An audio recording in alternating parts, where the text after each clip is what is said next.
শুভ সকাল। আজকে একটু ভিডিওতে চলে এলাম সকালবেলায়। তো দেখা যাচ্ছে আজকে প্রচুর পরিমাণে বৃষ্টি হচ্ছে, কারণ এখন তো শীতকাল চলছে। তো প্রত্যেক বছর এইভাবেই শীতকালে দেখা যায় বৃষ্টিটা হয়, প্রত্যেক বছরই হচ্ছে। তো ভিডিওতে আসার এটাই কারণ এই শীতকালে জল হওয়ার জন্যে, বৃষ্টি হওয়ার জন্যে প্রচুর চাষি ভাইদের ক্ষতি হয়ে যাচ্ছে ফসলে।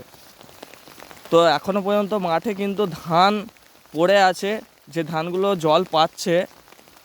জল পাওয়ার পর কিন্তু এই ধানে কল ফুটে যাবে, সেখান থেকে খুবই পরিমাণে ক্ষতিগ্রস্ত হয়ে যাবে চাষি ভাইদের। গত বছরও চাষি ভাইদের ক্ষতিগ্রস্ত প্রচুর পরিমাণে হয়েছে, কারণ ধানও অনেকে তুলতে পারেনি গত বছর। তার সাথে আলুর বীজ পর্যন্ত পচে গেছিলো আলু বসানোর পর।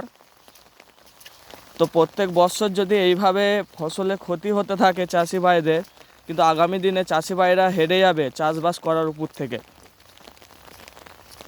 দেখতে পাচ্ছেন যে আজকে আলু বসিয়ে দিয়েছে, এরপর যদি ভারী জল হয়ে যায়, বৃষ্টি হয়ে যায়, সেখান থেকে কিন্তু চাষি ভাইদের খুবই ক্ষতি হয়ে যাবে।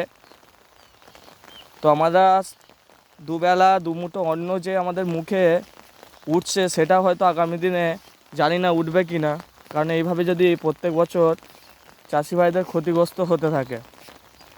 কারণ যে অনুযায়ী সারের দাম, বীজের দাম, যে অনুযায়ী খরচা চাষবাসের, তো আগামী দিনে মনে হয় না যে চাষি ভাইরা চাষ করে উঠতে পারবে। তো আমার ভিডিওতে আসার এটাই কারণ যে আপনারা সকলে পাশে থাকুন এই চাষি ভাইদের, যেন চাষবাসের উপর থেকে চাষি ভাইরা যেন পিছিয়ে না আসে।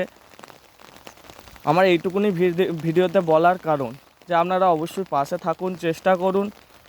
কারণ যদি চাষবাস না হয়, আগামী দিনে কিন্তু আমাদের এই যেটুকুনি সারাদিনে খাবার দাবার খাচ্ছি, সবই কিন্তু ফসলের উপর থেকে নির্ভর করে।